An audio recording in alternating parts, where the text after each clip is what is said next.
दोस्तों नमस्कार, स्वागत है आपका फिर से स्टडी फॉर सिविल सर्विस के यूट्यूब प्लेटफॉर्म पर। और आज जिस टॉपिक के बारे में हम चर्चा करने जा रहे हैं वो काफ़ी इंटरेस्टिंग सा है। काफ़ी अच्छा लगेगा आपको जान के कुछ बातों के बारे में। तो देखिए, हिस्ट्री में कई सारे फैक्ट छुपे हुए हैं, जिनमें से एक फैक्ट है देसी रजवाड़ों के बारे में। ठीक है, तो आज की हमारी छोटी सी चर्चा देसी रजवाड़ों के बारे में और उनको ब्रिटिश काल में कितनी तोपों की सलामी दी जाती थी, इस संबंध में भी थोड़ी सी चर्चा करेंगे।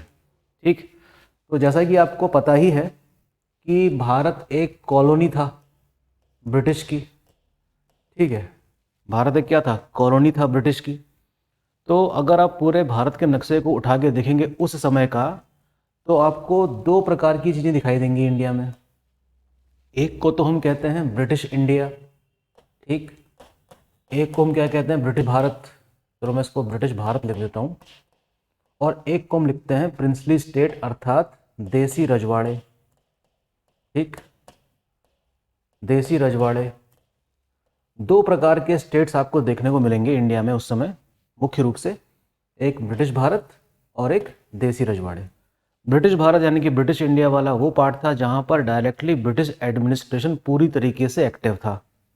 ठीक, देसी रजवाड़े वे क्षेत्र थे भारत के जहां पर इन्हें अपने क्षेत्र के प्रशासन चलाने का अधिकार था, लेकिन इन्हें विदेशी संबंध रखने का कोई भी अधिकार नहीं था। ठीक, तो ऐसे कुल कितने देसी रजवाड़े रहे होंगे, ऐसी कुल कितनी रियासतें रही होंगी पूरे भारत में?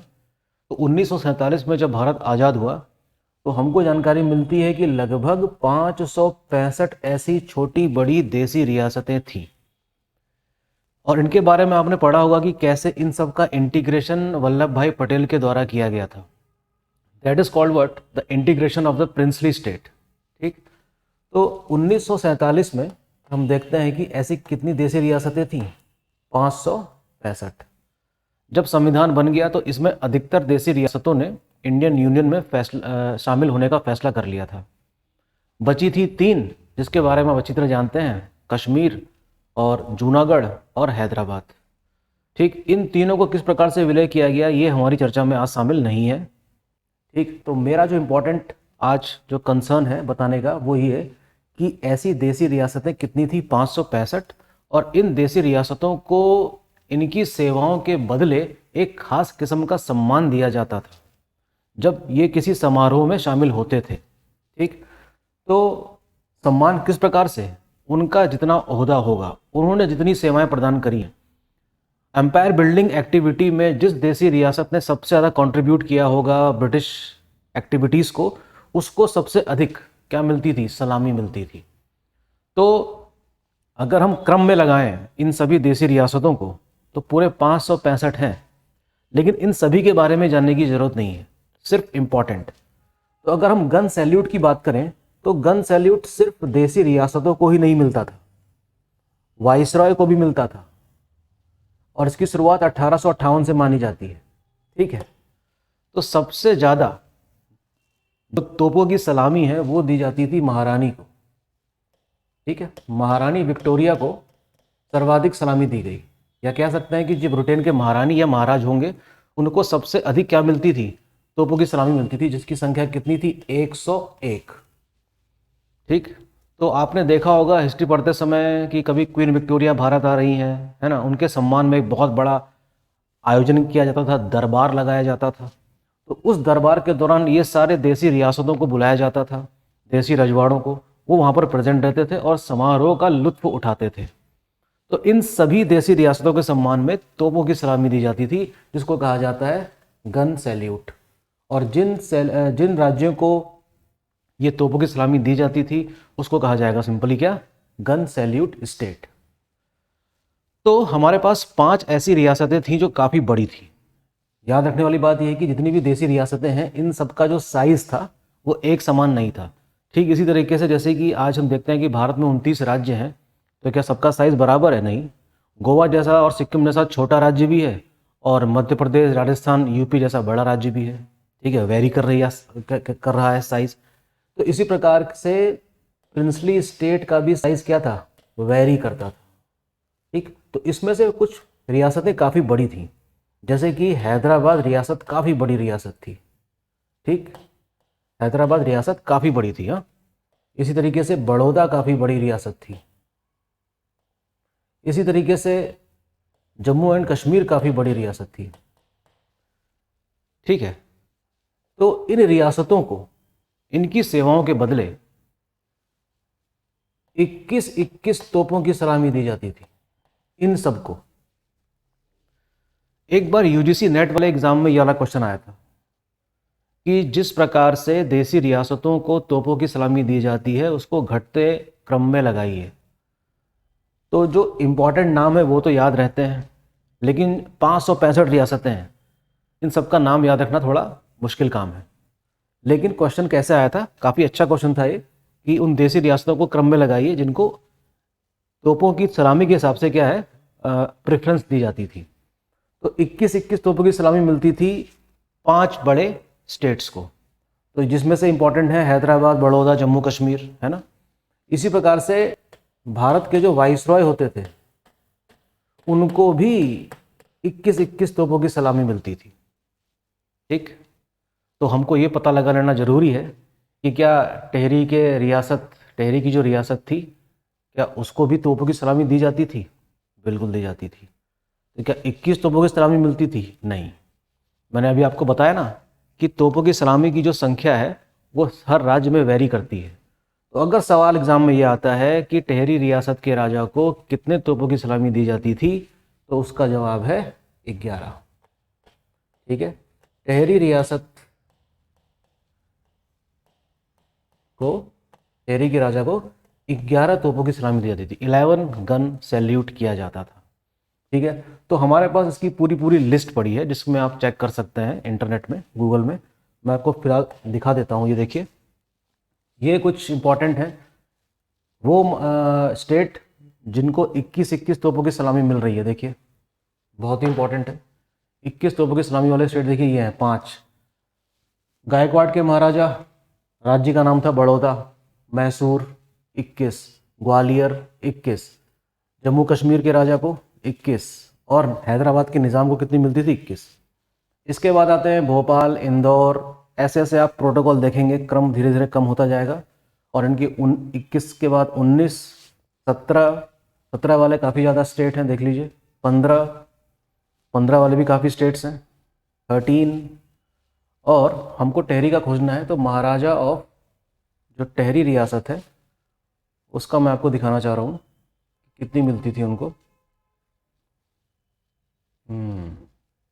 एक मिनट, ये देखिए, टेहरी गढ़वाल के जो महाराजा हैं इनको मिलती थी 11 तोपों की सलामी। तो 11 तोपों वाले जो 11 सलामी वाले जो राज्य थे उनकी संख्या अगर हम काउंट करेंगे तो देखिए कितने निकल के आती है, 1 2 3 4 5 6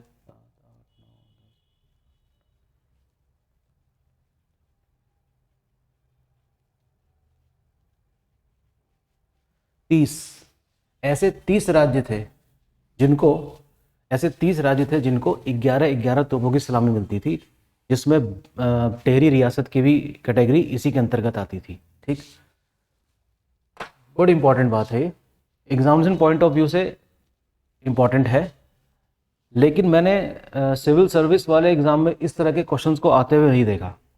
लेकिन हम किसी भी संभावना से इनकार नहीं कर सकते कि कब कौन सा क्वेश्चन आ जाए, क्योंकि ये हिस्टोरिकल फैक्ट ही है। इन सब चीज़ों के बाद हमें ये भी समझना होगा कि कैसे भारत की आज़ादी के बाद इन देसी रियासतों का हुआ क्या। इन सब का तो विलय किस में हो गया था? इंडियन यूनियन में, आप जानते ही भली भांति।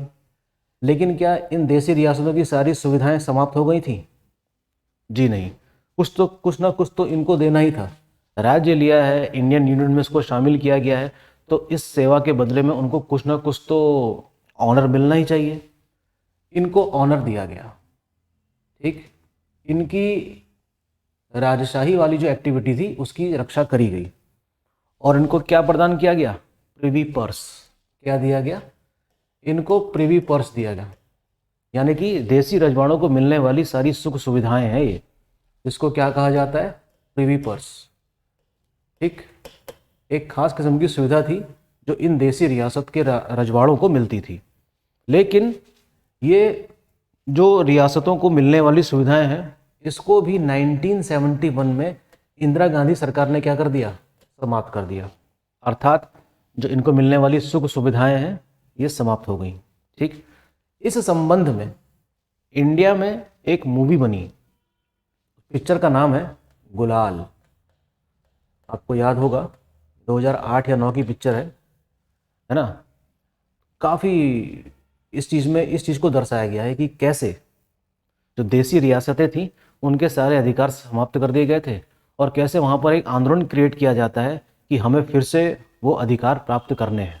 ठीक, तो ये भी इम्पॉर्टेंट है। मैं आपसे क्वेश्चन पूछता हूँ कि किस अमेंडमेंट एक्ट के जरिए इन देसी रियासतों को मिलने वाली सारी सुविधाएं समाप्त हो गई थी, अर्थात जो प्रिवी पर्स की जो सुविधा थी वो समाप्त कर दी गई। 1971 की बात है। ठीक है ना।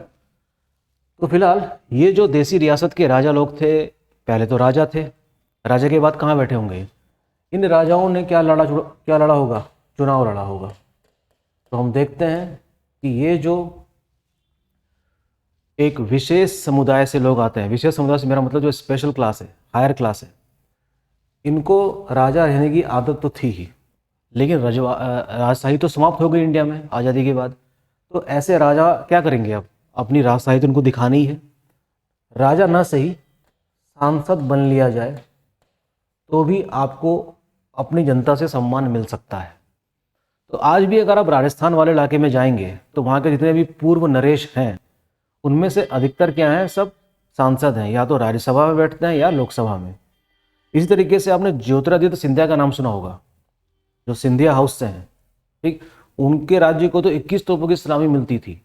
तो इन्होंने राजनीति में प्रवेश किया, ठीक है, मॉडर्न लाइन्स में, और उस प्रकार से विकास करना शुरू किया है। जब तक इनको अपनी जनता का समर्थन प्राप्त है तब तक ये सांसद बनते रहे। उनके पिता माधवराव सिंधिया थे, आपको पता ही होगा, और अब ज्योतिरादित्य सिंधिया हैं।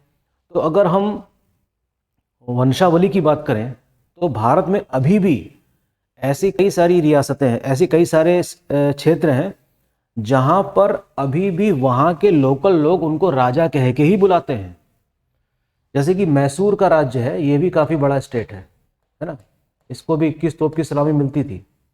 कभी आपको घूमने का अवसर मिले मैसूर जाने का तो आप देखेंगे वहाँ के महलों में अभी भी उनका परिवार रहता है।